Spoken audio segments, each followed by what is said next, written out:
Ok, donc comment on peut adapter les règles d'un multimillionnaire dans le domaine de l'affiliation? C'est ce qu'on va chercher dans son bouquin. Dedans, il donne 10 règles d'or pour bien gérer ses finances, pour devenir riche. Et du coup, je vais vous les adapter sur l'affiliation. C'est ce qu'on va voir. Let's go!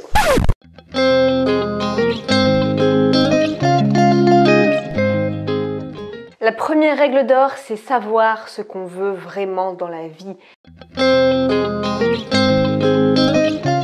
Donc en fait, il ne faut pas être général. Il ne faut pas dire « je veux devenir riche en affiliation ». Il faut savoir pourquoi vous faites les choses. Donc Robert Kiyosaki dit « quand on me demande pourquoi je voulais devenir riche, c'est une combinaison de je veux et de je ne veux pas ». Donc en fait, il faut que ce soit vraiment dans les émotions qu'on va chercher ça. Pourquoi est-ce que tu veux gagner de l'argent en affiliation? Donc je t'invite vraiment à faire un tableau avec d'un côté je veux et d'un autre côté je ne veux pas. Donc par exemple, tu veux faire de l'affiliation parce que tu veux devenir libre, parce que tu veux gagner des compléments de revenus, parce que tu veux utiliser cet argent pour partir en vacances. Pourquoi tu veux faire de l'affiliation? Parce que tu ne veux pas dépendre d'un patron, tu ne veux pas dépendre d'aide de l'État, tu ne veux pas, bref, c'est à toi en fait de faire ton propre système.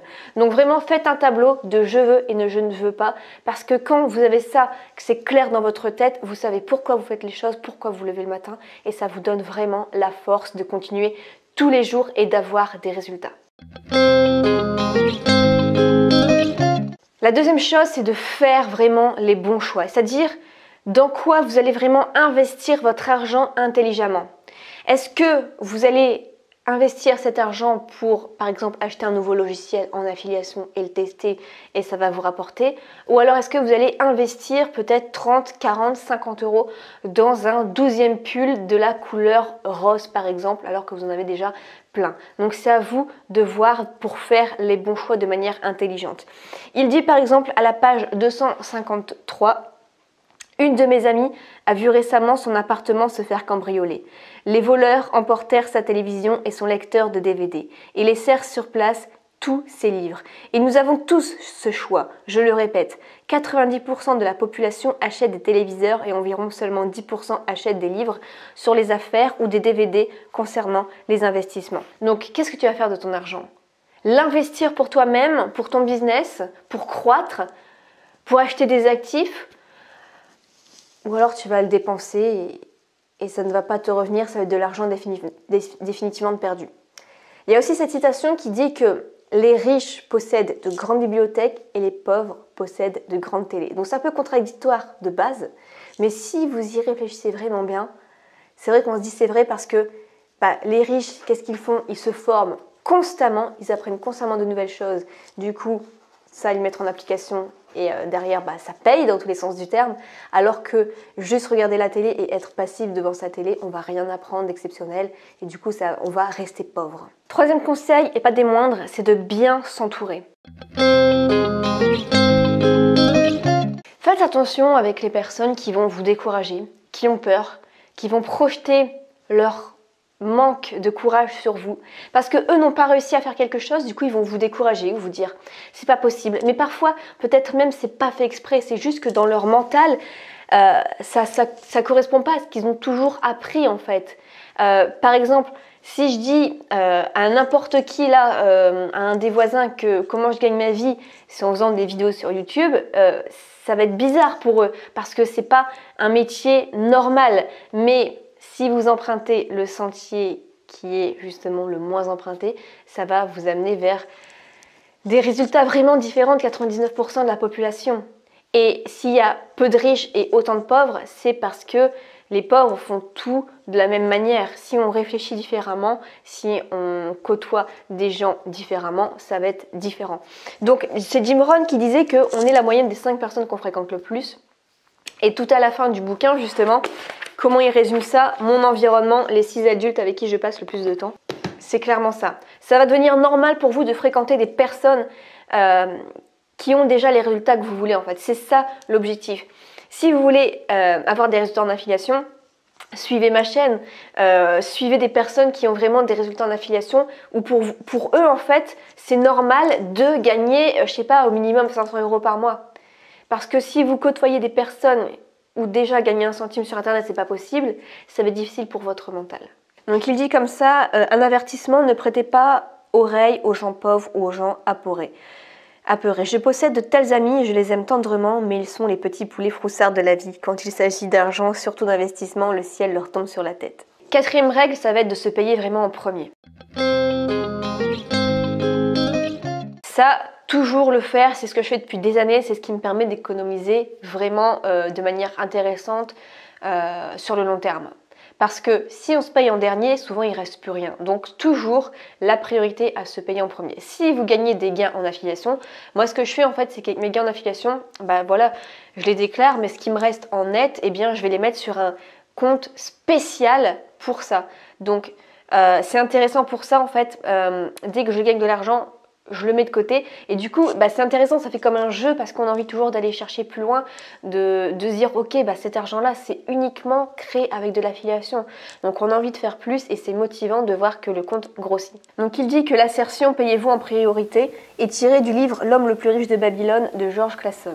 Donc vous voyez en fait, moi je pensais que ça venait du livre Tout le monde mérite d'être riche d'Olivier Seban et en fait même pas, ça date déjà de ce bouquin là, donc bah, pourquoi les gens ne le font pas, enfin en tout cas je connais des gens qui le font, mais pour 90% de la population, ils vont pas forcément le faire en premier. En premier, ça va être s'acheter un nouveau téléphone, ça va être s'acheter de nouveaux fringues, ça va être voir les promotions dans les magasins, mais ça va pas être de se payer en priorité. Et du coup, bah, dès qu'il y a une galère ou dès qu'il faut acheter quelque chose, ça va être à crédit, ça va être les dettes, ou alors ils n'auront pas les moyens, du coup, ça va être frustrant pour eux. Alors réfléchissez 2 fois avant d'acheter quelque chose. Et dites-vous, ok, est-ce que j'achète, déjà est-ce que j'en ai besoin? Est-ce que ça va me rendre heureux? Et est-ce que bah, c'est un actif ou un passif? C'est-à-dire que si vous voulez acheter, je sais pas, un pantalon alors qu'en fait c'est juste le côté émotionnel et qu'en fait le pantalon, vous dites ok bah, c'est un actif en fait, c'est-à-dire que une fois que je vais l'acheter, ce pantalon-là il va pas me rapporter d'argent. Donc réfléchissez toujours comme ça. Est-ce que cet investissement en vaut vraiment la peine? 5e, c'est qu'un bon conseil représente vraiment une grande force. C'est-à-dire qu'il ne faut pas avoir peur de payer cher des formations, des formateurs, des conseillers, des avocats, des fiscalistes, si derrière ce sont de réels experts qui vont vous faire gagner quelque chose. C'est-à-dire que par exemple, vous payez un fiscaliste, je sais pas, 200 €, ok, c'est une somme, mais si derrière il vous fait économiser 1 000 € par an, c'est intéressant, c'est comme ça qu'il faut le voir. Alors que la plupart des pauvres, entre guillemets, eux, ce qu'ils vont faire, c'est qu'ils vont juste s'arrêter à l'investissement. Ils vont dire « Ah ouais, 200 € quand même ». Alors que la personne qui a une intelligence financière va se dire « Combien ça va me rapporter ?» plutôt que combien je vais dépenser. Père riche m'a enseigné la tactique contraire. Il croyait qu'il fallait bien rémunérer les professionnels et j'ai adopté la même politique. Aujourd'hui, je paie des honoraires élevés à des avocats, des comptables, des courtiers immobiliers et des courtiers en valeurs mobilières. Pourquoi ? Parce que si ce sont de vrais professionnels, et je dis bien si, leur service devrait vous faire gagner de l'argent. Et plus ils font d'argent, et plus j'en fais moi-même. Donc par exemple, vous achetez une formation, et cette formation, on va dire, elle coûte 150 €. Ok, c'est une somme à dépenser sur le court terme. Mais sur le long terme, vous allez peut-être gagner peut-être 10 000, 100 000, voire des millions d'euros pour certaines formations, pour certains investissements comme ça. Donc voyez toujours sur le long terme, pas combien je vais dépenser, mais combien ça peut me rapporter. Donc par exemple, je dépensais comme ça des logiciels, je sais pas, 30 €, je savais pas ce que ça allait donner derrière, mais sur certains logiciels que j'ai acheté 30 € derrière, je les ai rentabilisés mais largement. Pour le vendre en affiliation, j'ai gagné peut-être 2 000 €. Donc toujours savoir combien ça va me rapporter. 6. Le pouvoir du mythe. C'est-à-dire le pouvoir des mentors. Entourez-vous de personnes qui vous inspirent, qui ont les mêmes valeurs que vous, qui ont des résultats que vous voulez atteindre. Rappelez-vous ceci, une route facile devient souvent difficile et une route difficile devient souvent facile. Donc, on dit aussi choix difficile, vie facile, et vie facile, choix facile, vie difficile. Donc en fait, pour devenir entrepreneur par exemple, eh bien au début il faut vraiment quand même avoir une certaine force mentale, un certain travail acharné, même si on peut quand même justement acheter des formations pour savoir comment mieux s'organiser, comment être plus efficace et gagner du temps et de l'argent. Mais c'est vrai que Il faut s'inspirer de gens qui ont déjà eu des résultats, d'avoir des mentors, des gens qui vous inspirent. Alors bien entendu, moi, les personnes qui m'inspiraient au tout début ne sont plus forcément les mêmes 5 ans après. Pourquoi? Parce que au niveau des valeurs, au niveau de leur façon de faire, peut-être des erreurs de parcours qu'ils ont eues qui m'ont bloqué en fait. Et du coup, vous pouvez bien sûr changer vos mentors. Vous pouvez en avoir plusieurs et avoir une somme de tous ces mentors-là. Ça peut être tout simplement avoir des valeurs comme mentor, on va dire. C'est-à-dire que moi, mes valeurs, c'est toujours de bien faire le fond et la forme de mes formations, pas juste faire un truc brouillon et le donner comme ça, et juste filmer, je sais pas, juste filmer une feuille ou mon écran ou quoi que ce soit, mais vraiment accompagner les personnes étape par étape pour savoir comment faire. Ça va être de toujours répondre moi-même aux emails. Bref, vous avez des valeurs comme ça, donc c'est très intéressant. Et en affiliation par exemple, j'aimais bien voir les chiffres des personnes à l'époque où j'ai commencé parce que je voyais que c'était possible et je voyais que ça m'inspirait.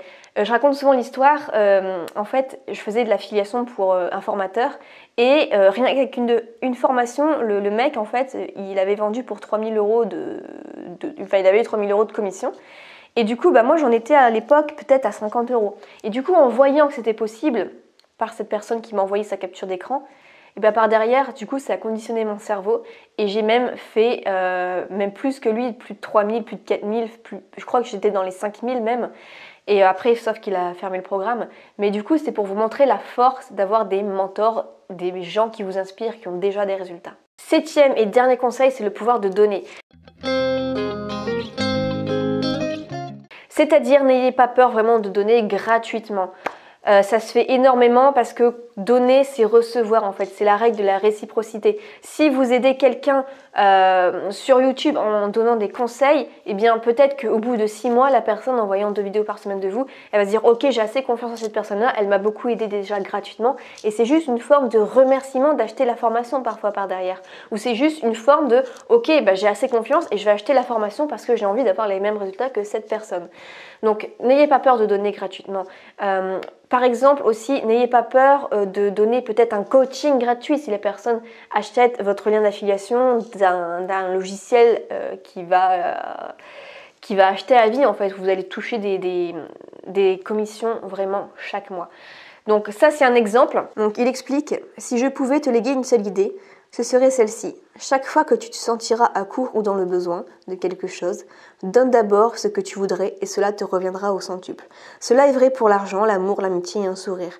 Je sais que c'est souvent la dernière chose qu'une personne voudrait faire, mais dans mon cas, cela a toujours marché. J'ai découvert que plus j'enseignais avec sincérité à ceux qui veulent apprendre, plus j'apprenais moi-même. Si vous voulez en savoir plus long à propos de l'argent, enseignez-le à quelqu'un d'autre. Un torrent d'idées nouvelles et de distinctions subtiles entreront alors en jeu. Donc par exemple avec cette vidéo, ce bouquin-là, il coûte combien? Il coûte 22 €. Je pourrais très bien garder les conseils pour moi. Maintenant, je le partage, je les adapte pour l'affiliation et du coup, je vous le partage avec vous. Donc c'est de la valeur gratuite que vous recevez. Mais par derrière, je sais que ça peut convertir certaines personnes. Bien sûr, j'attends pas ça spécialement, mais je sais que ça peut convertir certaines personnes. Donc n'ayez pas peur de faire tout ce contenu gratuit sur Internet. C'est pour ça. Et ça fonctionne. Voilà pour cette petite vidéo. Si jamais vous avez d'autres conseils de Robert ou d'autres personnes qui peuvent s'appliquer pour l'affiliation, n'hésitez pas à les laisser en commentaire. Si vous avez toute autre question, n'hésitez pas également sous cette vidéo et puis regardez le lien qui se trouve en description pour découvrir les mystères de l'affiliation. On se retrouve dans une prochaine vidéo. Ciao!